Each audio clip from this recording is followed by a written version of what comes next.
Hi guys, मैं अजय कुमार मद्देसिया। आप देख रहे हैं आपका अपना YouTube channel Ajay coaching classes Birdpur. आज मैं आपको पढ़ाने वाला हूं अध्याय 7 के सेकंड लेक्चर में कक्षा 12 के फिजिक्स में आपको पढ़ाने वाला हूं धारावाही चालक के कारण उत्पन्न चुंबकीय क्षेत्र या बायो-सेवर्ट का नियम। बायो-सेवर्ट का नियम जानने से पहले आपको जानना पड़ेगा ओरस्टेड का प्रयोग। ओरस्टेड का प्रयोग क्या है, आइए उसके बारे में जानते हैं। ओरस्टेड ने एक चालक तार के समीप, किसके समीप? एक चालक तार के समीप चुंबकीय सुई को रखा और देखा कि जब इस चालक तार में विद्युत धारा प्रवाहित की जाती है तो चुंबकीय सुई विक्षेपित हो जाती है। तो चुंबकीय सुई क्या हो जाती है? विक्षेपित हो जाती है। इससे ओरस्टेड ने यह निष्कर्ष निकाला कि जब हम किसी चालक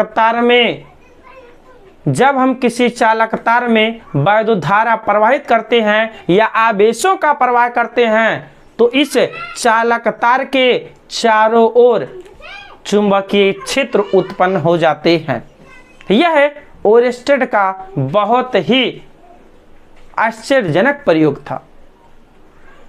अब ध्यान दीजिएगा, हमने आपको बताया कि बायो-सेवर्ट का नियम। चलिए आते हैं बायो-सेवर्ट का नियम किसे कहते हैं उसके बारे में। बायो तथा सेवर्ट ये दो वैज्ञानिक थे। चलिए आइए जानते हैं।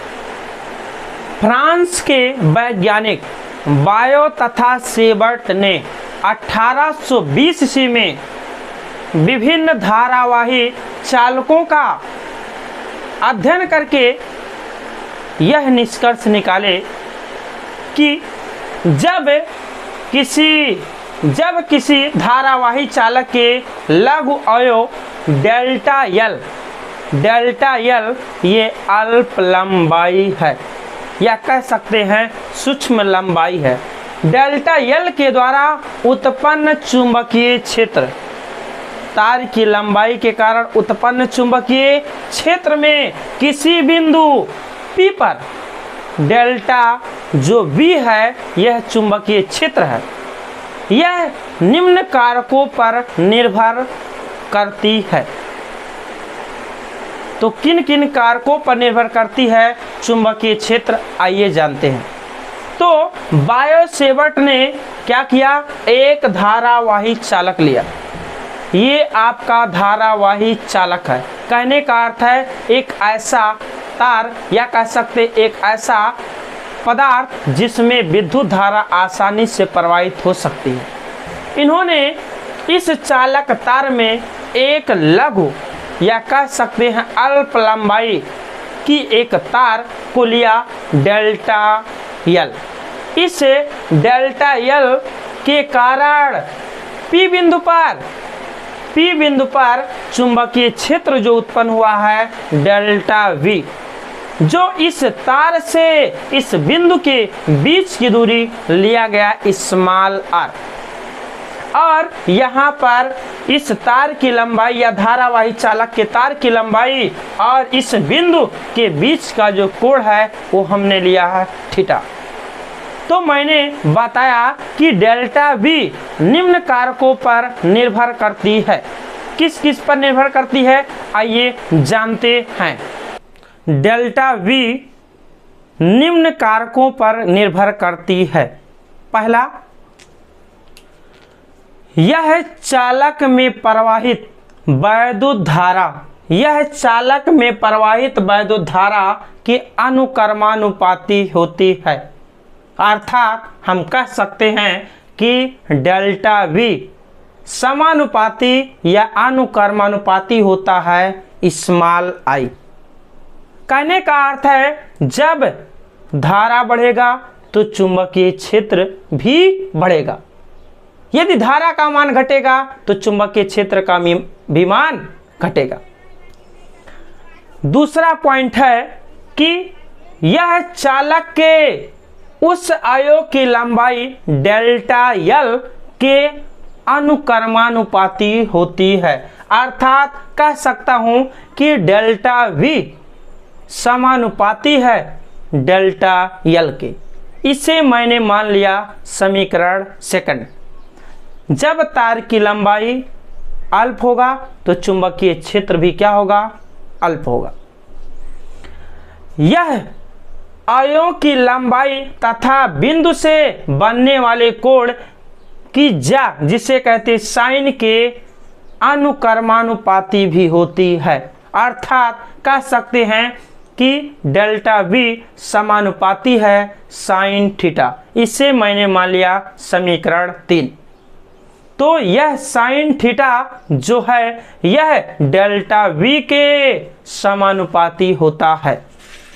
चौथा पॉइंट है कि यह बिंदु P के आयों से दूरी r, तो बिंदु P से और लंबाई डेल्टा L जो है अल्प लंबाई, उससे r दूरी के वर्ग के व्युत्क्रमानुपाती होता है। अर्थात डेल्टा V व्युत्क्रमानुपाती है 1/r²। इसे मैंने मान लिया समीकरण 4।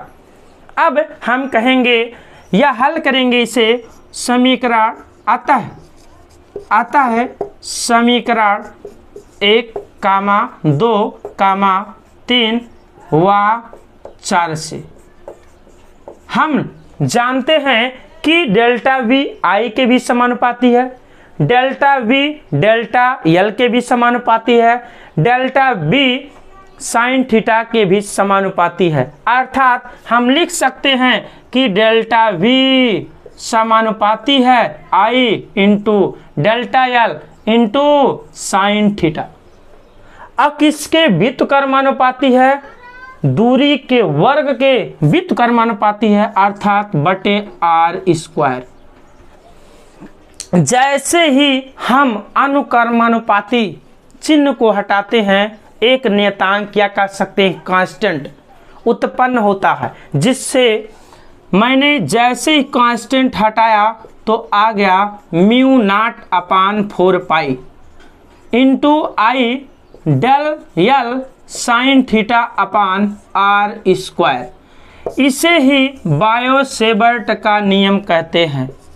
इसे ही बायो-सेवर्ट का नियम कहते हैं। जहां μ0/4 पाई अनुक्रमानुपाती